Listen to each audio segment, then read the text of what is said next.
Et je souhaite, moi, que l'acquisition de la nationalité française ne puisse plus être automatique. Parce que le droit du sol, qui pouvait avoir du sens il y a de cela un siècle ou plusieurs décennies, n'a plus de sens dans un monde à 8 milliards d'individus. Le Rassemblement national de Marine Le Pen gagne en France et les Africains de France sont en larmes. On dit désormais que la France aux Français, les Africains se fâchent. N'est-ce pas finalement ce que nous avons toujours voulu? La France aux Français et l'Afrique aux Africains. Qu'est-ce qui peut donc expliquer ces pleurs du mbolé enregistrés partout par les Africains depuis l'annonce de la victoire au premier tour des législatives du Rassemblement national de Marine Le Pen et de Jordan Bardella? Finalement, l'adage qui dit tout le temps que le morceau de bois aura beau durer dans l'eau, il ne sera jamais caïman.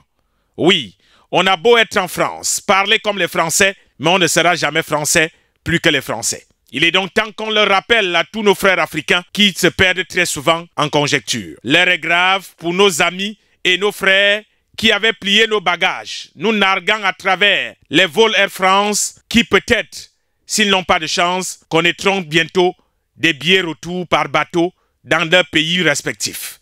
Ce n'est pas ce qu'on leur souhaite, mais malheureusement, c'est ce qui se dessine au regard du programme politique sur l'immigration du Rassemblement national de Marine Le Pen, qui est décidé à envoyer Jordan Bardella à Matignon comme Premier ministre. Le président du Rassemblement national a déjà annoncé que dès son arrivée à Matignon, sa première mesure sera de rassembler les bateaux et de mettre tous les sans-papiers à destination de l'Afrique. Premier ministre, dans quelques jours, je serai le Premier ministre d'une France qui ne peut plus prendre sa part en matière d'immigration. Je réduirai drastiquement les flux migratoires et je ferai voter, c'est vrai, une loi d'urgence. D'autres dispositifs viendront, mais qui, dans un premier temps, permettront la suppression du droit du sol, la reprise en main évidemment et le contrôle de nos frontières. Je souhaite aussi qu'on ne puisse plus, quand on est un étranger en situation irrégulière, bénéficier de la gratuité des soins. Depuis qu'il a dit ça, tous les sans-papiers africains sont aux abois. Une personne de couleur, j'ai l'impression de me sentir directement visé par les résultats du Front National, quoi.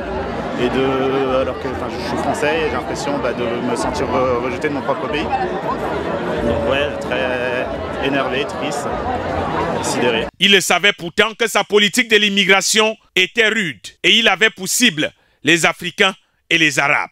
Est-ce qu'il faut donc qu'on vous explique encore ou vous attendez seulement qu'on vous fasse honte? Revenez chez vous, l'Afrique, votre berceau de l'humanité. N'ayez pas honte de retrouver votre continent que de vous faire malmener alors que vous avez le chez vous. Et quand on disait à certains de faire attention que être immigré ne veut pas forcément dire qu'on est devenu activiste.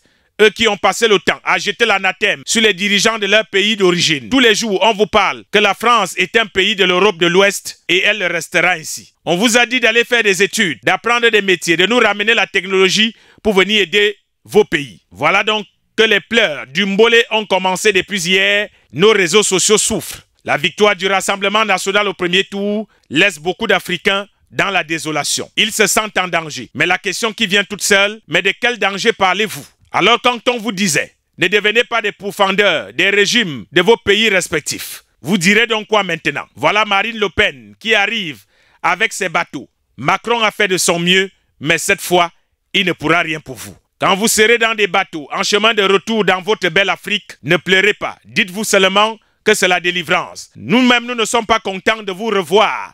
Venir discuter les maniocs, la tchéké, l'auto, les terrains avec nous, alors qu'on vous pensait parti. Nous dirons donc à nos chefs d'État, même si vos enfants ont passé le temps à vous insulter, acceptez-les et accueillez-les comme des fils prodiges, qui ont compris que le monde peut changer à tout moment. Paul Biya, Ouattara, Oligui Nguema, Touadéra, Ramaphosa sont là, ils vous accueilleront en bon père, sans rancune. Et quand on dit tout le temps que les vieux voient étant assis ce que les jeunes ne peuvent voir, même étant debout. À peine à Matignon, ils vont charger les bateaux à Avignon et chacun ramassera ses pantalons et comme un peloton pour retrouver des bateaux et vous serez parqués dedans comme des saucissons. Tant pis pour ceux qui avaient déjà changé de tonalité, ceux qui ne savaient plus comment s'appelle leur quartier, ceux qui venaient avec des parfums de défunts pour nous offrir comme cadeau. Rassurez-vous, nous vous pardonnons. Si Paris ne veut plus de vous, Bamako, Ouagadougou, Libreville, Yaoundé, Abidjan, N'Djamena, Brazzaville ou encore Kinshasa voudront toujours de vous parce que vous êtes des enfants de l'Afrique et l'Afrique ne renie pas ses enfants.